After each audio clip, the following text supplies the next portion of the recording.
Assalamualaikum warahmatullahi wabarakatuh. Mohon dosen, izin memperkenalkan diri. Nama Taruna Nindya Andriansa, nomor taruna 1902008, kelas 3.12 MPJ. Saya salah satu anggota dari kelompok 5 yang materinya tentang gerakan massa. Dan ini adalah hasil diskusi kami.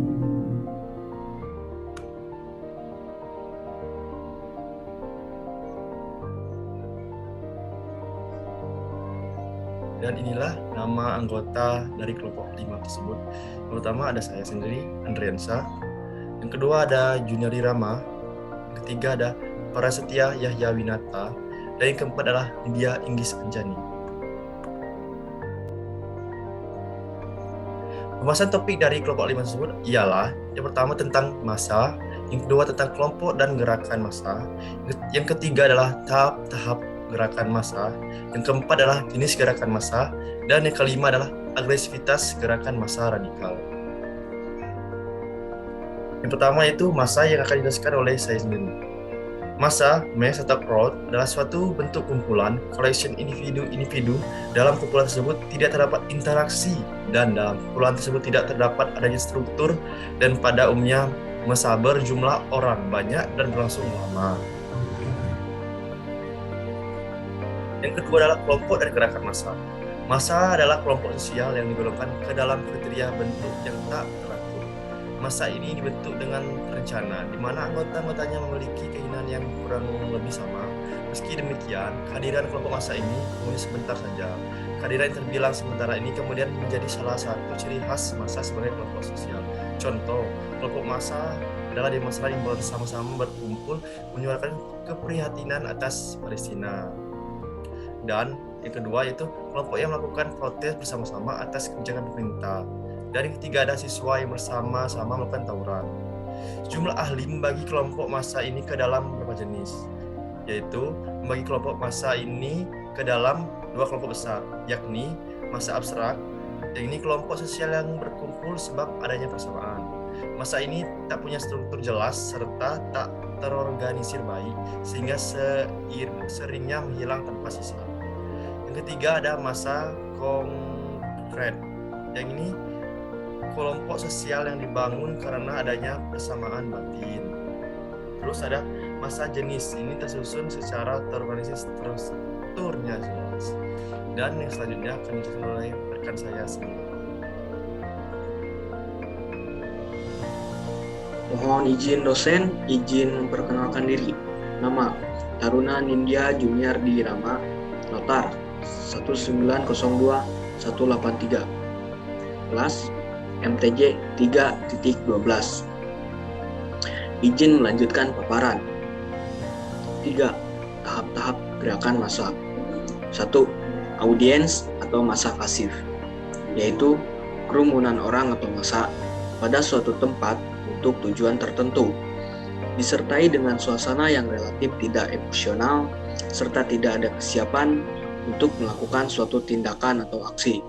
Misalnya, jemaah sholat di masjid, atau misal di gereja, penonton bioskop, peserta seminar atau mahasiswa yang sedang kuliah, pengunjung resepsi perkawinan, dan sholat id di lapangan.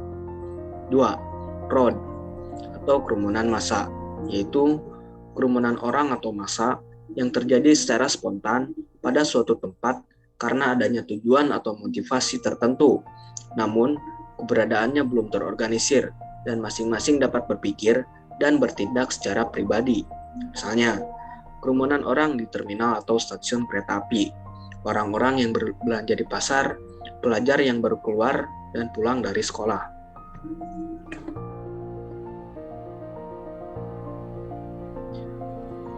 Selanjutnya, 3.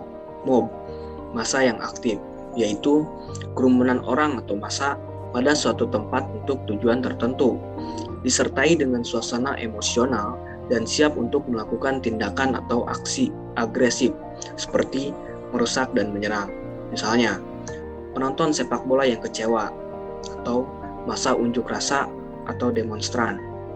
4. Riot, huru-hara atau makan massa, yaitu kerumunan orang atau massa pada suatu tempat yang bersifat mengganggu ketentraman umum, disertai dengan suasana emosional yang sangat tinggi, dan cenderung tidak mentaati aturan-aturan yang berlaku, yang disertai dengan pemaksaan kehendak dan bersifat destruktif, seperti menyerang, merusak, menjarah, yang sulit dikendalikan.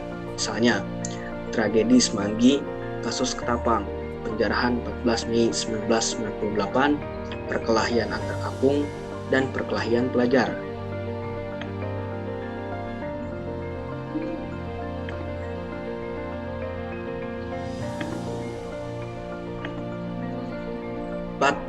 Jenis gerakan massa. Jika dilihat dari bentuknya, 1. Massa yang tidak terorganisir secara formal atau massa yang abstrak, massa yang tidak tersusun, yaitu massa yang belum terikat oleh persatuan norma, namun berkumpul karena adanya dorongan, perhatian, dan kepentingan yang sama serta sewaktu-waktu dapat bubar dengan sendirinya. Contohnya, massa yang berkumpul di pemakaman korban peristiwa Trisakti. 2. Massa yang terorganisir secara formal atau massa yang konkret. Massa yang tersusun, yaitu massa yang sudah terikat pada satu kesatuan norma, tujuan, mempunyai struktur yang jelas dan terbentuk dalam suatu organisasi dengan pembagian kerja yang pasti, serta mempunyai potensi yang dinamis atau mempunyai fungsi gerakan. Contohnya, Forum Komunikasi Kota, Forum Komunikasi Senat Mahasiswa Jakarta. Selanjutnya akan dilanjutkan oleh rekan saya. Siap, terima kasih.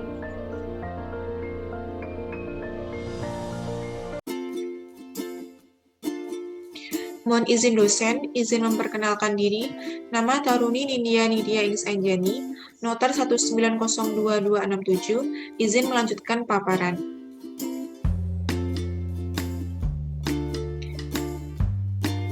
Di sini saya akan menjelaskan mengenai jenis gerakan massa.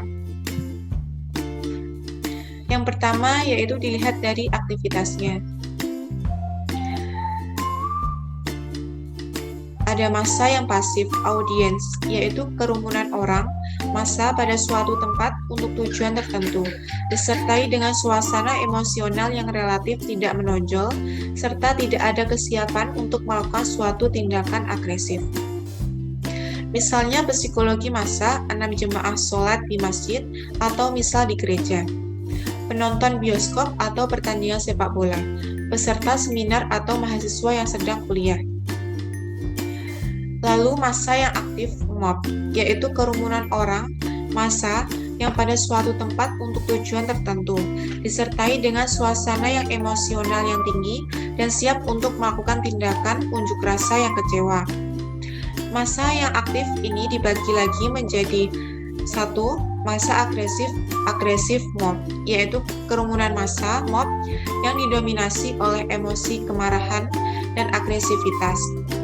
Lalu yang kedua, massa yang melarikan diri, escape mob, yaitu kerumunan massa yang diwarnai dengan emosi ketakutan yang kuat dan panik serta mendorong mereka untuk menyelamatkan diri secara bersama-sama.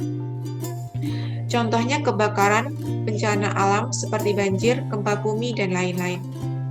Lalu yang ketiga, massa yang ekspresif mob, yaitu kerumunan massa yang mempunyai motivasi menyampaikan perasaan secara ekspresif, misalnya unjuk rasa, pawai, karnaval, dan belum tentu diwarnai oleh emosi agresif.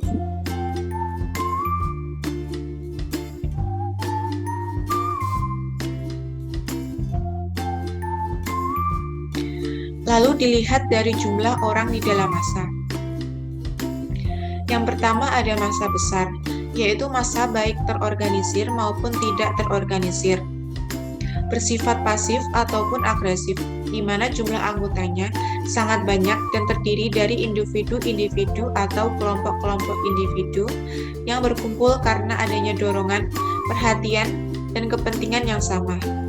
Contohnya massa yang berkumpul di sekitar Jembatan Semanggi pada tanggal 13 November tahun 1998.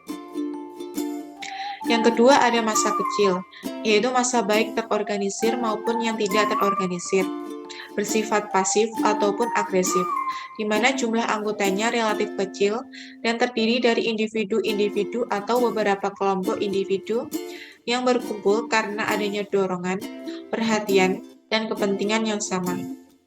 Contohnya yaitu pada masa kelompok Ibu Peduli yang memberikan bunga kepada pengemudi mobil di Bundaran HI.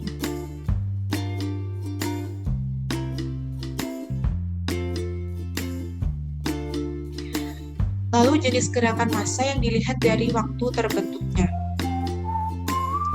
Yang pertama ada massa yang telah lama terbentuknya, yaitu massa yang telah berkumpul dalam waktu relatif lama sehingga rasa memiliki dan solidaritas sebagai suatu kelompok telah terbentuk dan sulit untuk dihilangkan. Misalnya seperti anggota PDI Perjuangan, anggota PBB, Senan mahasiswa suatu universitas. Yang kedua ada massa yang baru terbentuknya, yaitu massa yang relatif baru berkumpul sehingga belum memiliki rasa solidaritas sebagai suatu kelompok.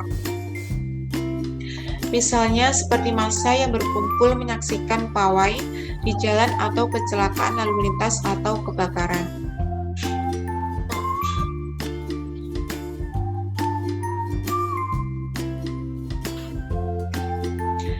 Lalu ada jenis gerakan massa yang dilihat dari tingkatan keyakinan anggota terhadap kelompoknya.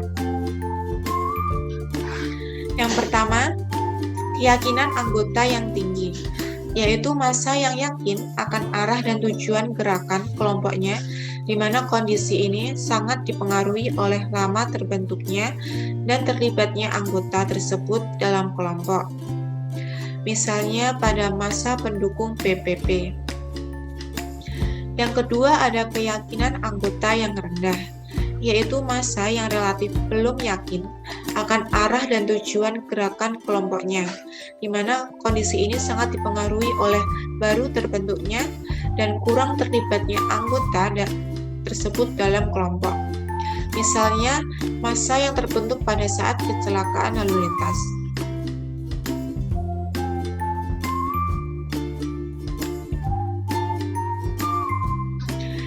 Lalu jenis gerakan massa yang dilihat dari penyebaran massanya. Yang pertama ada massa yang terpusat, yaitu massa yang berkumpul di suatu tempat di bawah komando seorang pemimpin. Contohnya buruh yang sedang melakukan unjuk rasa dan psikologi massa 9. Lalu yang kedua massa yang tersebar, yaitu massa yang berkumpul tidak hanya di satu tempat saja dan mempunyai pimpinan masing-masing. Misalnya massa mahasiswa yang berasal dari beberapa perguruan tinggi yang masing-masing mempunyai pimpinan sendiri-sendiri.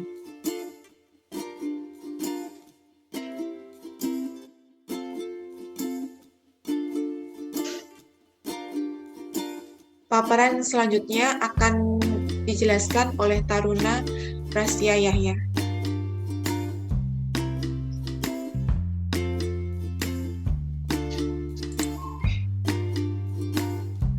Izin memperkenalkan diri, nama Taruna Nindya Prastia Yawinata, notar 1902-287, kelas MTJ 3.12.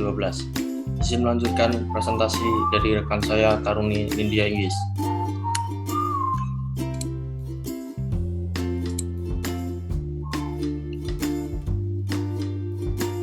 Agresivitas gerakan massa radikal. Radikalisme berasal dari bahasa Latin radikal dan radik yang berarti akar atau memiliki akar. Satu konsep yang menginginkan perubahan signifikan. Dalam teori sosial, radikalisme diasosiasikan dengan revolusi total untuk melawan status quo atau hegemoni rezim penguasa. Selain itu, radikalisme adalah fenomena global yang juga bisa ditemukan di kelompok sosial atau keagamaan manapun. Contohnya adalah pembantaian suku Rohingya oleh kelompok militer dan nasionalis Buddha di Myanmar, dan aksi penembakan brutal terhadap umat Islam yang dilakukan oleh warga Australia di kota Christchurch, Selandia Baru. Faktor-faktor pemicu radikalisme. Faktor apa saja yang melatar belakangi munculnya paham radikalisme? Berikut penjelasannya. 1. Faktor pemikiran. Radikalisme dapat muncul dan berkembang karena yakin jika segala sesuatunya harus diubah ke arah yang kelompoknya inginkan, sekalipun harus menggunakan cara kekerasan untuk meraih tujuan tersebut. Dua adalah faktor ekonomi. Radikalisme bisa dipengaruhi oleh faktor permasalahan ekonomi, karena manusia akan berusaha sekeras mungkin untuk memenuhi kebutuhan hidupnya, termasuk menyebarkan suatu paham ideologi dengan cara kekerasan. Tiga adalah faktor politik. Radikalisme bisa muncul dan berkembang ketika sekelompok orang merasa pemerintah negara tidak adil pada rakyatnya atau hanya memperhatikan segelintir kelompok saja.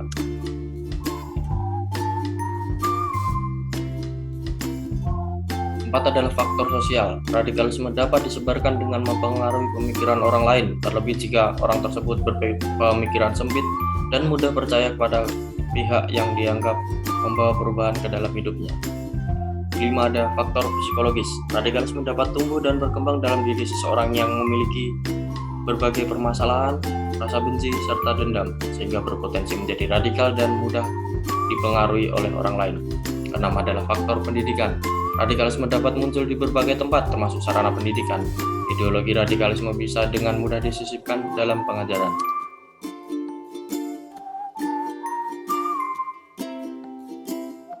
Berikut inilah adalah cara melawan gerakan agresivitas radikalis atau radikalisme.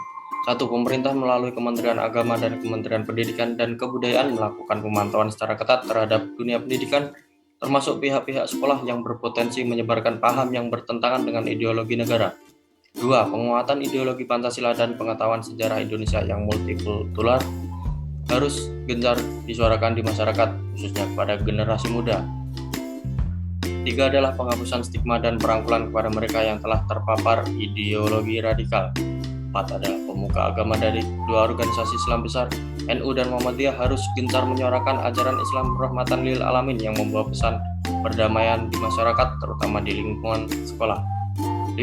Pemerintah terus melakukan penerapan hukum secara tegas terhadap pelaku teror dan organisasi yang bertentangan dengan ideologi negara. Sekian yang bisa kelompok kami sampaikan, kurang lebihnya mohon maaf. Wassalamualaikum warahmatullahi wabarakatuh. Siap. Terima kasih.